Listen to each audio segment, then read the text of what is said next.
গল্পের নাম টিপু আর জাদুর হাওয়াই চটি। টিপু একটা ছোট্ট গ্রামে থাকে। বয়স মাত্র 10 বছর। তার স্বপ্ন সে একদিন আকাশে উড়বে পাখিদের মতো। কিন্তু ওর বাবা একজন কৃষক, মা গৃহিণী, পরিবারে খুব একটা টাকা পয়সা নেই। টিপুর সব সময় নানান রকম কল্পনা, পাখির সঙ্গে কথা বলা, গাছে চড়ে তারা ছোঁয়ার চেষ্টা। সবাই বলে টিপু একটু গাদা টাইপের ছেলে। ঘটনার সূত্রপাত, একদিন স্কুল থেকে ফেরার সময় টিপু একটা পুরনো চটি দেখতে পেল বটগাছের নিচে। দেখতে একদম অদ্ভুত, এক পার্টি নীল রঙের, অন্যটা লাল। চটির নিচে লেখা, আমি জাদুর চটি। যে এই চটি পরে সে তার কল্পনাকে বাস্তব করতে পারবে। তবে সাবধান, 3টার বেশি ইচ্ছে চাইলে সব হারাবে। টিপু একটু ভয় পেল, কিন্তু কৌতূহলে পড়ে ফেলল চটি দুটো। প্রথম ইচ্ছে পাখির মতো উড়া। চটি পরেই টিপু হালকা হাওয়ার মতো আকাশে উঠতে লাগল। সে পাখিদের সঙ্গে উড়ল, মেঘে বসে আইসক্রিম খেল, সূর্য মামার সাথে হাই ফাইভ করল। গ্রামের সবাই তাকিয়ে থাকল, টিপু আকাশে উড়ছে। সবাই টিপুকে ভালোবাসতে শুরু করল। আগে যে টিপুকে গাদা বলতো, এখন বলে টিপু জিনিয়াস।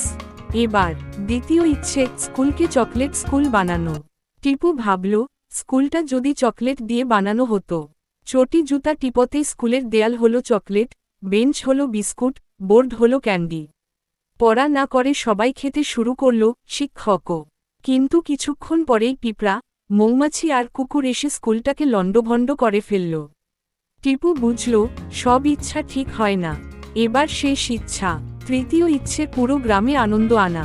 শেষ ইচ্ছায় টিপু বলল, আমার গ্রামে যেন সবসময় হাসি থাকে, কেউ কাঁদবে না। গ্রামে সবাই হেসে যাচ্ছে, মাঝে মাঝেই এমন হাসি পাচ্ছে যে কেউ থামাতে পারছে না। এমনকি কেউ যদি পড়ে যায়, সেও হাসছে। একজন জ্বরে কাঁপছে, তবুও হেসে যাচ্ছে।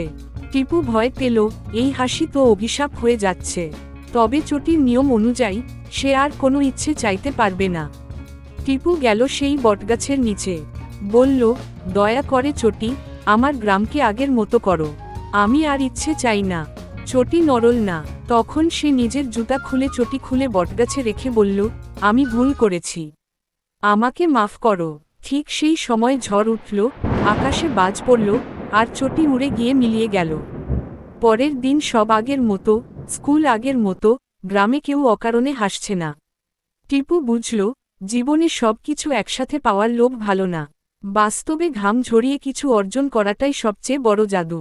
সে আবার স্কুলে যেতে লাগল, সবাইকে বলল, আমি আর জাদু চাই না, আমি নিজেই আমার ভবিষ্যৎ গড়ব। পাঠ্য স্ক্রিনে।